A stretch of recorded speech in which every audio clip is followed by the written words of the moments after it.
and welcome to our first recording of Women in Workforce. I'm Carrie Rosingana, and I am the CEO at Capital Area Michigan Works. I'll be your host as we bring together women in positions of leadership to shine a spotlight on their workforce impacts and also discuss and address some of the disparities and challenges that are unique to women in the workforce. And I'm Kate Snyder. I'm the CEO of Piper and Gold Public Relations, and I'll be joining Carrie each episode as co-host. After decades of friendship and working alongside each other in workforce development, Carrie and I created this series to really highlight the contributions that women in our region's workforce are making and workforce development as a whole. But also, we really wanted to create a platform for discussion and for inspiration unique to the disparities women face in the workforce today and professionally. So, each episode, we're going to host a roundtable discussion with some guests that we've been really fortunate enough to bring in who are fellow community leaders here in our Capital and Tri-County region. So today we're gathered at Risky Studios right in East Lansing, and we're so grateful that you've chosen to join us. So let's just dive in.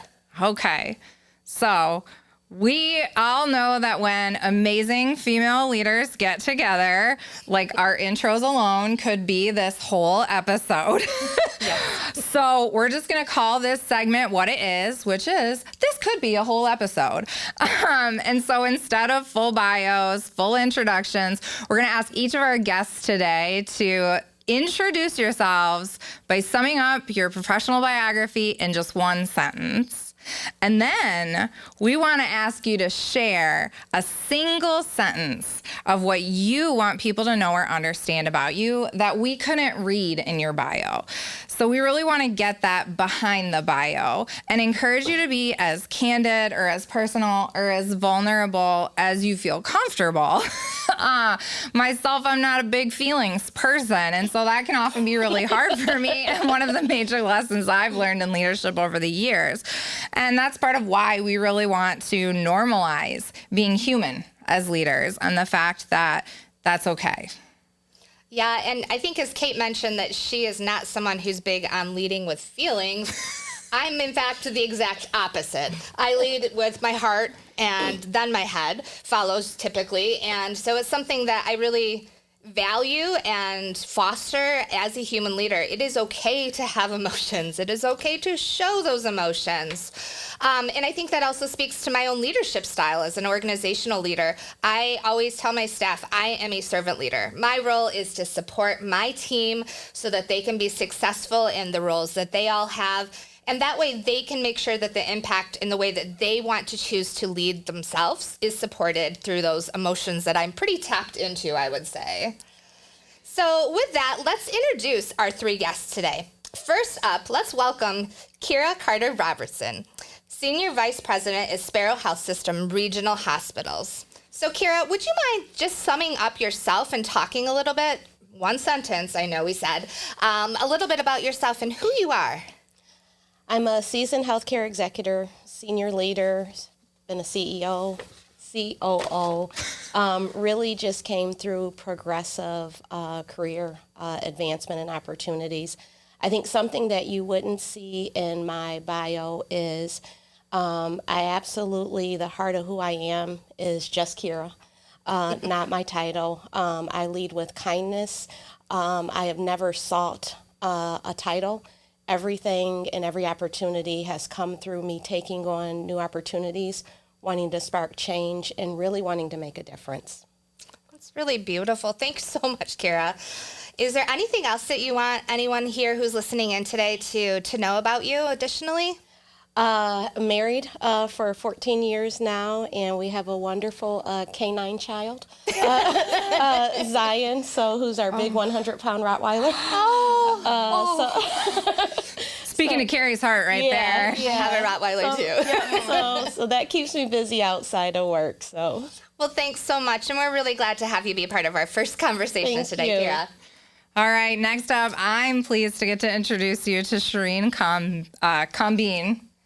I realized I was pronouncing it wrong, and That's a big deal. So Shirin Kambin, she's the director of the Immigrant and Refugee Resource Collaborative and also an associate professor of political science at Jackson College. And I've had the opportunity to work with her in her IRRC capacity and always had such amazing experiences with the work that you're doing. Thank you. So Shirin, can you share your one sentence bio and what's behind the bio for you? Thank you for having us and bringing us together. I think at the bottom of everything in my life is just a joy of learning. And I love what you said about the titles. They come, they go, they fit, they don't fit. But the love of learning and the love of the work that brings, I think is something that has guided me. I love my life. I love it. And our final guest today, thank you so much for coming, is Micaela Balzer, who is the Director of Innovation and Learning at Impression 5 Science Center. Micaela, it's your turn for a one-sentence bio and what we don't necessarily see behind the bio. Yeah. So first of all, thank you so much for having me here. But the one sentence really tripped me up because I was trying to figure out that perfect sentence and, how many commas can I add? But at the bottom, once you kind of tear away all of that, I loved what you said about being a lifelong learner because it's exactly how I feel in any role that I've taken on at Impression 5 Science Center or any role that I've taken on in the community as a leader. It is just the thirst to learn and impact change. Not only for the people that I support, but for everyone in our community. And so I guess that is, whether it's through leading or through managing or through innovation and creating new things for our community to enjoy, I feel like that's probably roots right back to learning. Yeah, absolutely. So thank you all for being here today. Honestly, we're so lucky to have you in this space with us and hope that it's a safe place to be able to talk about whatever you want to talk about with our questions. And I love that you each yes-anded the previous bio. Like everyone built off of someone else's, which I think is one of those things that's what we're really going to get into today about sort of the uniqueness of being a woman in the workforce and some of the things that we face and some of the things that we've heard about how we can overcome some of those disparities. I know a lot of people are familiar with the group of women within the Obama administration who learned to very intentionally amplify what the others were saying when sitting around a table. And so, that's exactly what just naturally happened here. And I absolutely love to see it. So we're going to get into why we're here. Our first segment, we have 5 questions to really focus on your career paths, on workforce development as a whole, and more, and how kind of your roles and jobs contribute to workforce development. I'm really passionate about the fact that people don't know or understand all of the ways in which workforce development connects to everything. And so we're going to talk about that some. And then we're also going to talk through kind of like a combination of these 5 questions, because we know we will not get through all 5 questions every episode, and that is okay. But we want to at least talk through them and really have a dialogue. I want to encourage you to talk to one another, to ask one another questions. If you have a follow-up question or if you want to add on, yes, and please do. This is meant to be a group conversation, and that's part of why you're here today, because we know that you're going to have awesome contributions. So let's get to our 5 questions. So I've got one right off the bat that we want to start with. So what do you think are the biggest challenges that you believe are unique to women or that women face in the workforce today? And really, anyone who wants to jump in to start this dialogue is welcome to do so. I think that one of the biggest challenges is just, those opportunities, and not because you've earned it or because, you have the right background and you have the right education. but really because you exist and you have, that value that you already bring. And so just like thinking about women in all different types of workforces and different types of work environments, and just like looking at them and their value just because they exist.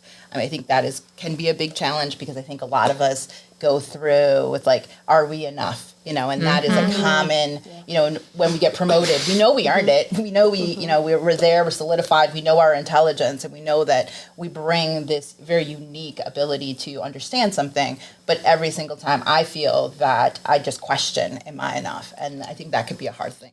Yeah, and I think, Micaela, one of the things that I looked at with this question was, to your point, we question that because we don't see the role models. Mm-hmm. And so I am a big proponent and often speak, representation matters. Yes, it does. And so oftentimes as you're a young child, you have glimpses or believe you can do things because you've seen other people like you be able to do it. And so I absolutely agree. Still in today's time, there's lack of representation in a lot of different careers, which goes into pay equity, which goes into so many gender biases. Harassment is still present. When I saw this question, Kate, I'm like, where do you want me to stop? Exactly. Can I just throw a dart at women in the workforce disparities list and go? Because there's so many. Right. And I often share my story. When I entered into healthcare, I was the youngest executive. I was the only African American executive. And oh, by the way, I actually happen to be a woman. So, I've only known, like I always tell people, I was raised, I have one other sibling who's a girl. So my dad was a two-daughter, dad. And so he said, you guys are going to be able to take care of yourself and dare to be different. So any door I walk through, I actually didn't know there was a problem because I was raised that it wasn't. And so having that voice, having that, someone cheering you on, I think is the disparity we see in a lot of different areas for women. And I think that the whole are we enough and constantly questioning are we enough, that frustration and that like challenge and reality for women is very equalizing socioeconomically. But when you're in a higher socioeconomic bracket and have that privilege and security, you have tools and just like access to success to be able to what is perceived traditionally as success in the workplace to validate I am enough. But for those who are blocked out because of access, who are blocked out, we need to break down that stereotype and that notion that disproportionately affects women, that somehow people who earn less or people who work in hourly jobs or, food service and retail and things like that, they just didn't work hard enough. Like somehow they just weren't enough to be good enough for the leadership positions, as if leadership is only for those in higher socioeconomic brackets, and that's just wrong. It's just so wrong. Absolutely. And I think that's where that representation matters, Kate, because I think, starting in the schools, if young girls can see, like, wait a minute, like, what was their story? How did they get there? How were they able to do that? Oftentimes you may find up somebody grew up on your same block with a very similar story, your same economic background, or, and if they see that, then they can believe maybe I can do that. And that makes me really think, Shirin, being in the academic and the teaching world, I wonder how much of that does start with teachers. The majority of our teachers are women. The majority of teachers, we perceive that as a low-pay industry, and in reality it is. And then they say, oh, but I don't do it for the money. I do it for the love of the love of learning and things like that. And even in academia, there's a lot of dialogue, controversy over pay equity as it relates to tenure and gender and things like that. So I'd love kind of your thoughts as someone who is a professor and teaches for a living about that early role that, you know, teachers, our whole societal devaluation of teachers plays, and some of the things that you've seen as it relates to representation and the importance of that in education. Yeah, I think that's a great. It's a great point, and it's huge. So, and I think I come in actually with a lot of luck and privilege. I went to an all-girls school, K through 12, and it was all about empowering girls. And we were taught that we could really do anything, not knowing that probably wasn't true. But that's what we were believing. That's kind of a sad statement to have to say. Well, Half the battle, but knowing I look back and, like, when I was in school, the women's movement was in full battle, but it almost felt like we were raised in an enclave where the battle had been won. Yeah. And so, or at least that's my perception. And so I think coming into the workplace and into education with that strength really gave me a huge protective kind of factor around myself. When I started teaching, actually, it was mostly men. It was mostly male professors. It has since really radically changed. So the representation of women has gone up dramatically. I think in many fields there needs to be a more diverse representation, as Kara pointed out. But the women piece has expanded. And I think teaching, sadly, is not as valued as it should be. So in talking about that enclave and sort of that like bubble you had the opportunity to live within, we've all probably had some form of that, a workplace, a former boss, a group of friends, whatever it was. What does it look like and what does it sound like for us to feel empowered, for us to feel valued for our contributions? What can other people begin to learn to replicate that shows that is what's valued and that we care about people's contributions? What's it look like? What's it sound like?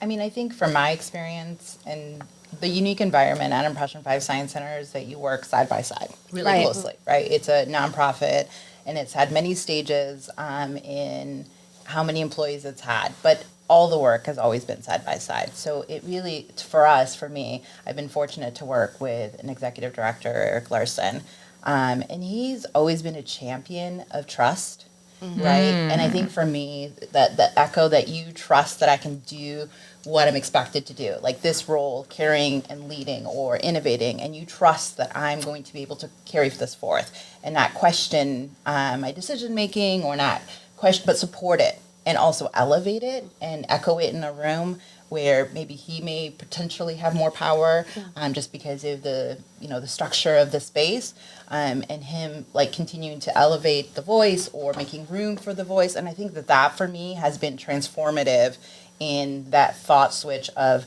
am I enough to I am enough. Not only do I have the trust and belief of this other leader, but also he creates the space necessary for me to continue to showcase that I am enough, right? Yeah. And so I think for me, that has been transformative and continues to shape who I am.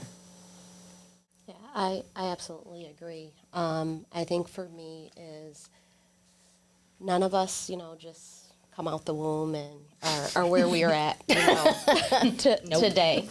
So I think of it was actually white male counterparts in my career. I often tell the story because I can't make up half the stuff that's happened to me in my career, but I had a senior leader at Sparrow said, I see something in you, kid. I feel like I should mentor you. I don't know what the heck that means, but we'll figure it out along the way.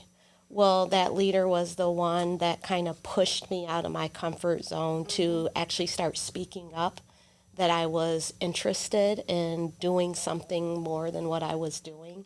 And so I appreciate that, because I think we have a task as leaders of seeing something in those around us and speaking life into it. Because if it had not been for that leader, I probably would have just thought about doing other things. I don't know if I would have had the courage to step out of my comfort zone. Yeah, absolutely. And I think sometimes you have to have that trust in yourself too, because I have worked with other leaders who I deeply respect and who I've carried a lot of the things they've mentored me with. But there are things as well that I saw and I thought, I would like to take a different direction or a different approach to things. And I think sometimes as women leaders especially, we have to be really brave. And it's not necessarily showing that you're afraid. It's not showing that you're hesitant. You have to kind of bury that and push that down, I think, sometimes pretty deep. In some situations, and focus on, okay, I'm going to trust myself and believe in myself to do this too. And I think that becomes an important thing that we need to talk about with future women leaders and generations is how do you, in addition to getting those supports from outside or in your circle, but also inside of yourself too, to focus in on. Yeah, and I think that's important, Carrie, because I always say you learn in every situation. Yeah. You learn what to do, or a lot of times you learn what not to do. Yeah, absolutely. Absolutely. Isn't that the truth? True. But that emotional burden of like having to constantly like be your own hype woman, and then also the hype woman of every other woman around you at the table, like it's exhausting. And yet we have to. It's so worth it. It's not the only way, but is one of the ways in which we're going to, be able to make those differences. So let's talk a little bit about differences as we start to wrap this segment up. If you could wave a magic wand, and I'd love to hear from each of you, make one just like sweeping change, just one that would reduce the harm that's caused by gender disparities or that promotes gender equity in the workplace. Like, what is that one magic wand change that you would make? That's a big one to think. I know, right? Just tackling small issues here. Just saving the world. No bigs. It's what we do every day, right? My big one, it's kind of happened actually as a result of COVID. I think that this hybrid work opportunity has really been beneficial. It should be for everyone, but I think it's been particularly beneficial to women. I've always had a hybrid work life, but I felt like I had to apologize for it particularly in the early years of my career, because being in an office and being seen meant you were working. And if I don't see you, then you're not working, felt like the default kind of stressed interpretation in stressful moments. And I think COVID, flipped that for the whole world. And that has, I think, been incredibly beneficial. I can say for myself, it saved me hours and hours and hours of commuting a week. It has allowed me to push into other parts of my life that have to be maintained because they're of value to me, and so many other things. So while that debate is still out there, I don't think it's on fire to the extent it was or it felt like before COVID.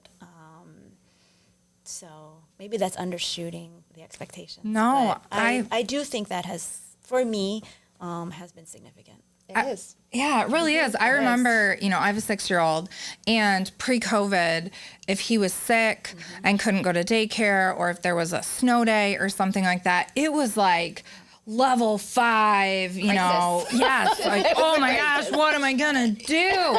And now, like, he has a scheduled day off school and I don't even bother to make arrangements for him. I'm just like, yeah, he'll watch TV. It's fine. Like, it has completely changed. Like, back then it was, I didn't have the infrastructure at home to be able to work from home. But even that's a privilege right there. Like, that's a privilege. I work a job where I can work remotely, where I do have the, access to the tools I need to be able to work remotely, as opposed to many who don't.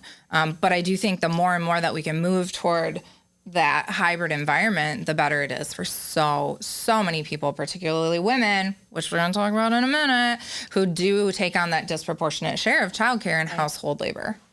So, Micaela, you want to do yours? Yeah, Magic wand. Magic wand. And I thought about it. I was like, with such great power, such great responsibility. It right? is Like, so what's the one thing? You just Spider-Man Peter Parker time. But I do think equal pay. I would speak. Yes. Well, yeah. I would say Yeah. it because Oh my I gosh, know that'd be that lovely. there is so much in that value of understanding that equal pay is absolutely important. It is something that continues to be a disparity, and it affects us. It really does. It affects our abilities to do other things. It affects us to provide for our families. It also affects our psyche, right? And knowing our value. And so if that was one thing I could do, I absolutely would.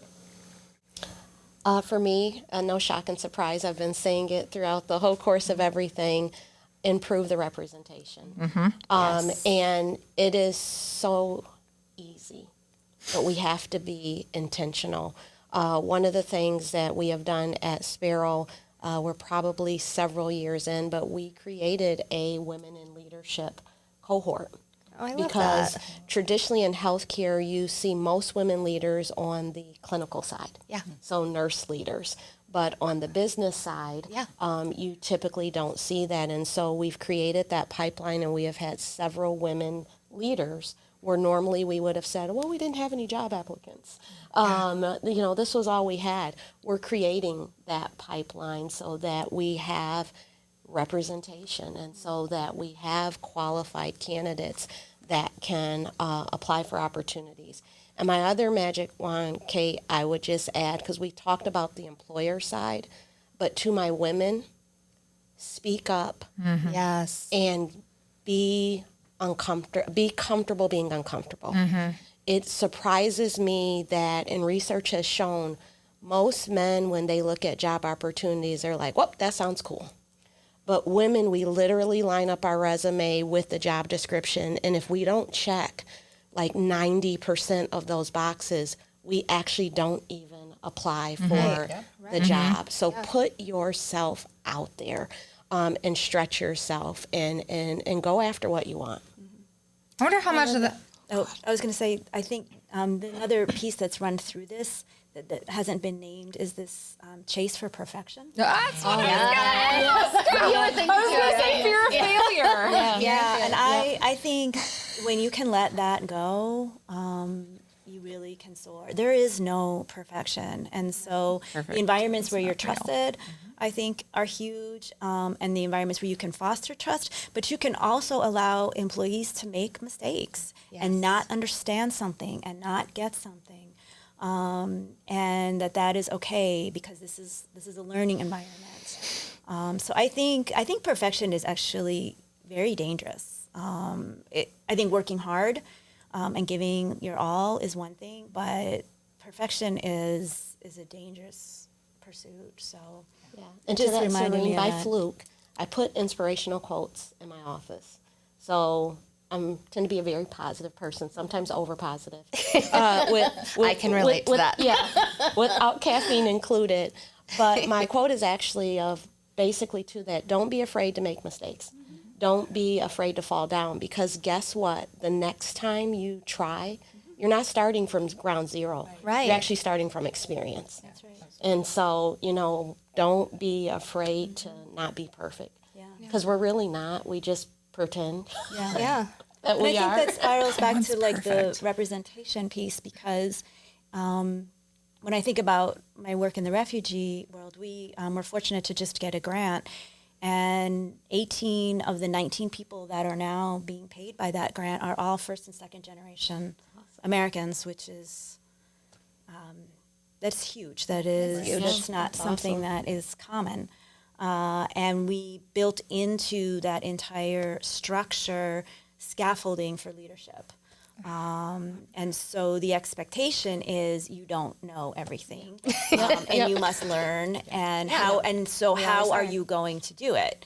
And by the way, we're sending them to ChemWa for that was actually our coordinator. I said, get on the website and find the workshops where you can grow and go and then do some reflections and come back. Because you've got to keep learning. You're not going to be perfect. You won't be the right fit if no one existed before you. So you're the first, but do it. Make it till you make it. Sometimes we have to. It's real. Okay, as much as we could go about this forever and ever. We'll have to have another segment. Yeah. Our next segment, facts and feelings. So I don't know if any of you have ever heard the phrase, look at the facts, like not feelings. Facts, not feelings. Facts, not feelings. As someone that does not personally care for feelings and does not always emote them, that doesn't mean I don't have them. It just means they swirl out of control in my mind and I give myself ulcers and freak out. And so my therapist, my business coach always say to me, facts, not feelings. Facts, not feelings. Is great advice. But today we're going to talk about facts and feelings. So I'm going to share with you some facts surrounding workforce development and women in the workforce, and I want to get your feelings on them. So our facts today directly correlate, this was not planned, and that's fantastic, to what Shirin was saying. Before the pandemic, women spent 3 times as many hours on unpaid domestic and care work as men, according to the International Labor Organization. That report in 2018 calculated there were 16 billion hours spent on unpaid caring every day. That would represent nearly a tenth of the world's entire economic output if it was paid at a fair rate. During the pandemic, time spent on that care work increased for both men and women, but the increase of the work was disproportionately higher for women. There was a UN Women report on it that showed more women than men reported an increase in their workload in almost every aspect of domestic life, ranging from cooking to cleaning to reading to children. And the stat that perhaps shocked me the most was the average woman now spends nearly the equivalent of a full-time job doing unpaid childcare, a full working day a week, more than the average man. So we lose an entire day a week to caring for children, elder parents, others in our lives for whom we feel a care responsibility. So those are the facts. Carrie, you want to help us talk about our feelings? Well, yes, I am your girl for all things feelings. Well, I will tell you, honestly, the first thing that I feel is relief that there is data that supports how I feel sometimes. I have a 9-year-old daughter.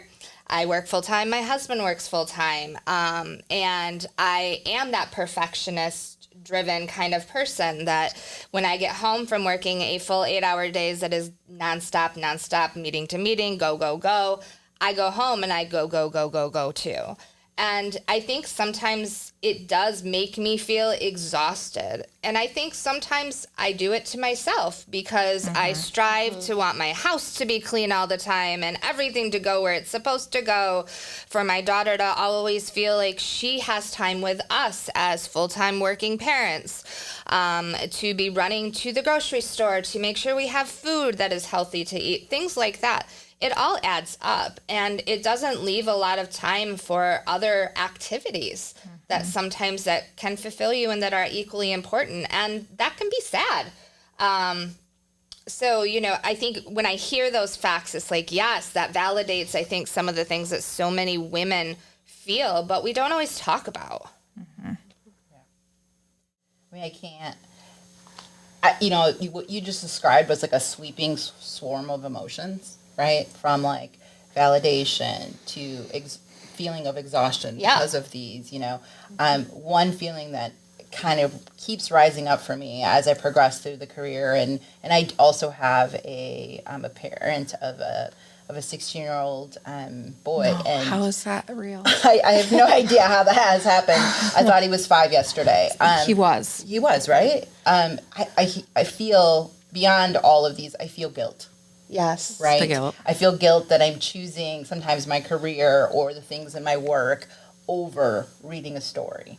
Or it feels like it's a choice sometimes that I'm choosing one and the other. But I don't know if that guilt is represented in anybody else in our family, right? Like, or anybody else that in a work environment. I think that they also feel responsibility, and that's great because I feel like I have a trusted partner to like work through this. But I don't know if guilt is something that they would feel if they were. I think they would, and I don't. And I think that's another discussion that we just need to have. But for me, beyond just thinking about those statistics and the unfairness and that we put upon not only society has put upon us, but we ourselves also continue a lot. Yeah. Right. Continue to put that instead of saying enough's enough. Like I am one person. I can do this much and then this much and then I need help. Right. And I feel for me, it puts me in a vulnerable place where I don't feel enough if I have to ask for help. Yeah. And I have a question for you guys that I've thought about. So I'm not surprised, Kate, by that. Because I think from my perspective, we have felt the absence of the amount of women that have left the workforce. Yes, we have. And so there are some women, COVID taught us a lot of things. And I think a lot of households said, why are we working so hard? And is this really what's best for us? And so I think some women have chosen because they wanted to return back to that more traditional role. But the other thing I think about, and this is where I'd ask you guys the question, COVID gave us a measuring stick now where we had a lot of time with family. So coming out of it, are we still trying to do what we did in the workplace? But also now you have that measuring stick that you're holding yourself to be guilty because you had nothing but time during COVID. And if that has anything to do with it, of us trying now to keep up with that, that measuring stick. Right. That's a great question. Kate, Let me process that for a Kate, little bit. I'm thinking that's a terrified expression. No, on your face. I never thought of that, but it like It's the true. that I'm still trying to meet the expectations of connection and quality time that I had during COVID, but also meet the expectations, not quite to the same level, but every day to a more returning level of pre-COVID commitments outside of the home. And that's just not, the math doesn't add up. And I was just yesterday in the car, I was talking to my son about how I'm shifting my work schedule, right? I'm an example of one of those women that, is making, I'm putting the pressure on myself because I'm shifting my work schedule to be able to spend more time with them. And so I said, on Tuesdays, I'm going to be able to pick you up early and you won't go to aftercare and we can go do things like we were going to a bookstore and I was like, we can go do things like this every Tuesday. And he was like, but Mama, I like aftercare. And I was like, cool. But then you get some time to yourself, maybe, too. Oh, which yeah, is that'd be nice. important. But here, I'm thinking like, I'm doing this for him. I'm doing this to spend more time with my kid. And my kid's like, no, I'm good. Like, I had the whole day in school. I want that 90 minutes to just like run around and play with my friends, Mom. And I was like, oh, wow. Ouch. So. I like and I think the reflective piece that you mentioned about COVID, I was thinking about that too, because I guess on the one hand, when you say those statistics, the other piece that comes to my mind, maybe I'm being devil's advocate, is it does speak to the monetary component of it, but life is a whole life. And so what you gain by investing in your children, what you gain by taking care of your parents, what you gain by being connected to your community, that doesn't have always a dollar amount, but it does change a life. So I think that emotion, we're talking about emotion, I'm not great about talking about emotions either. But that thought crossed my mind. But I think the other thing that I think about with all of this is really having dialogues with kids about these things.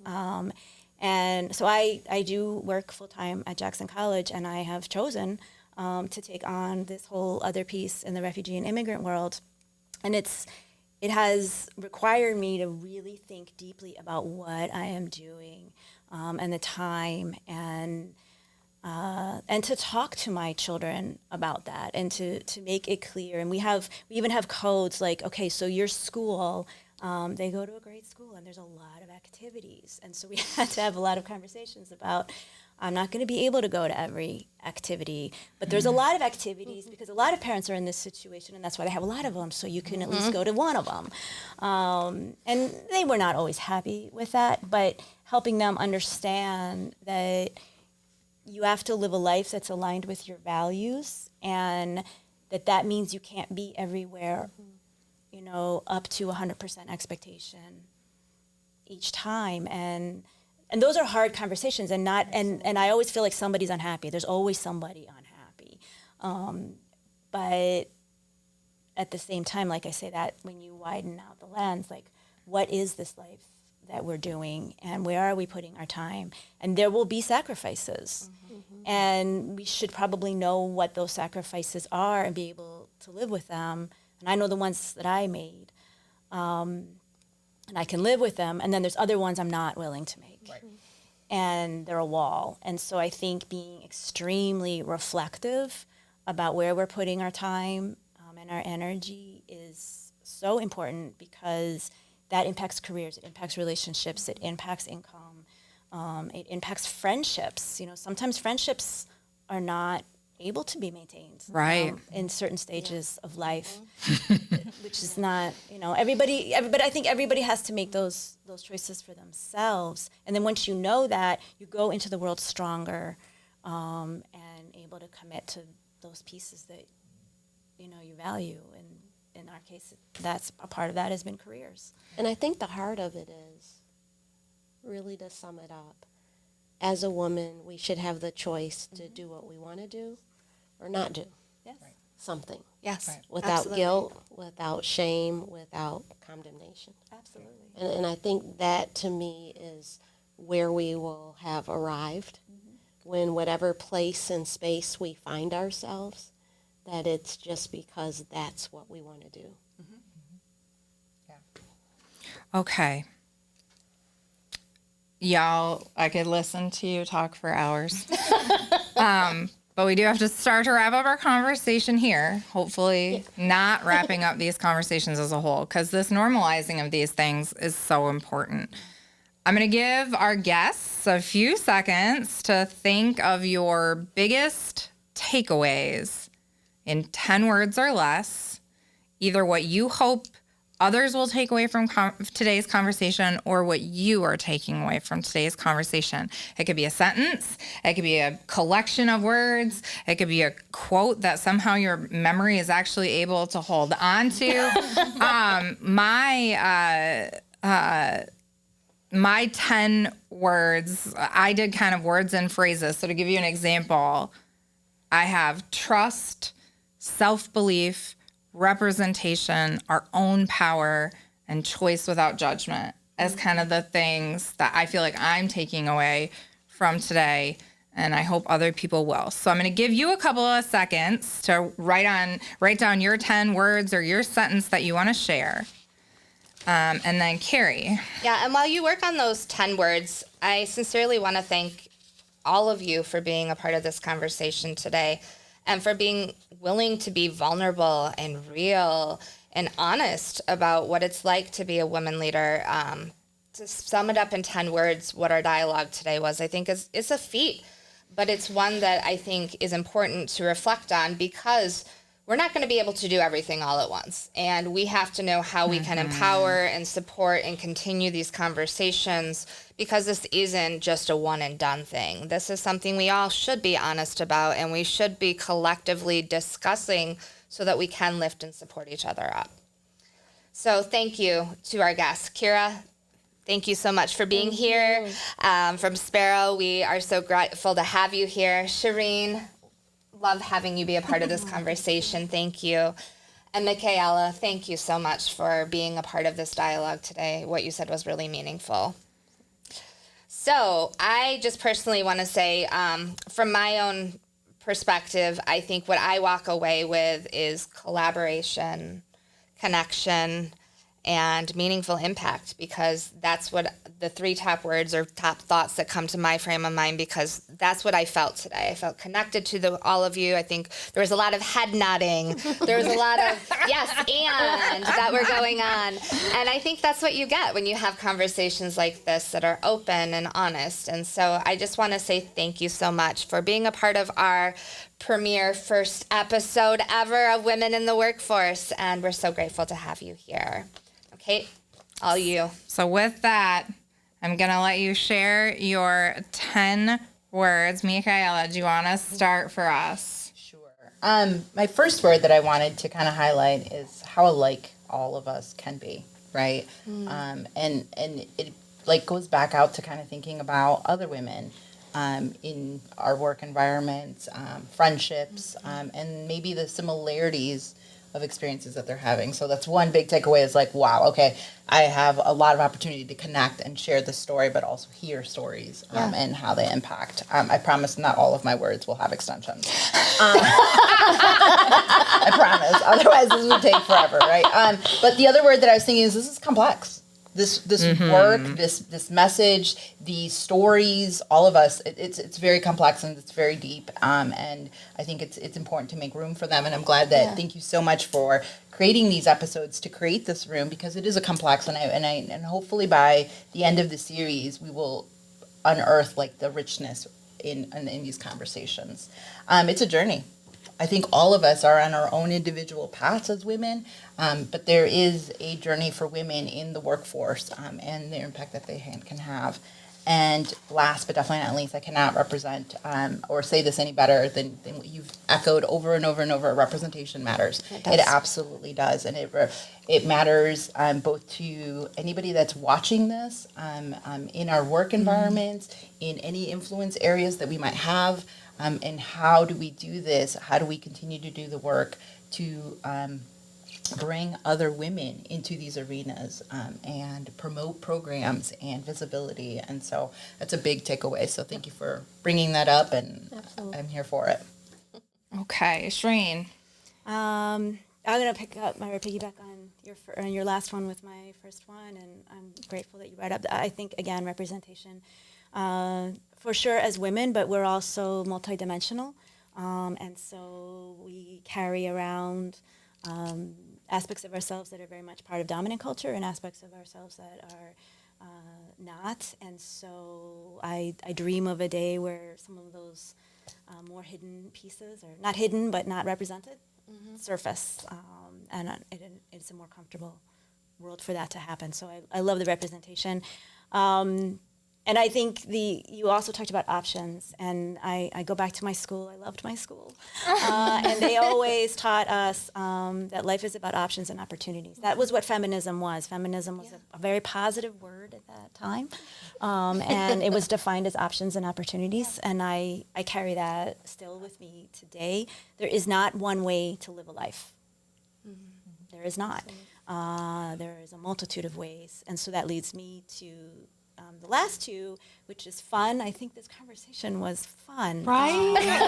It really I'm so glad. was. And it was fun to me because, again, I like learning, and learning is enjoyable. And so I always say to myself, and I say to my kids, always be on the lookout for the next person you have something to learn from, for whom you have something to learn.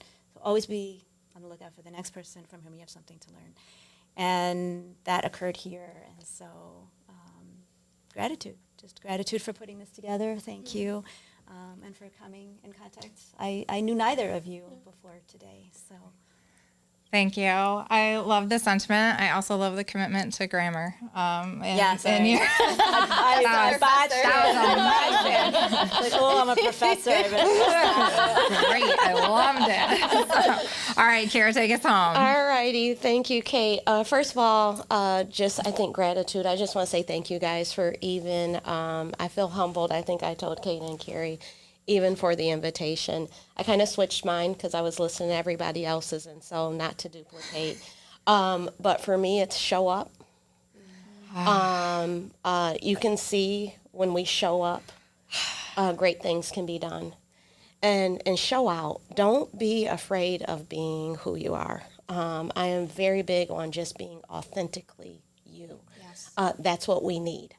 And so while you may have a mentor, while you may have a coach, you may have all these different things, at the heart of it, you have to bring your real self, because that's what we're missing in the workplace.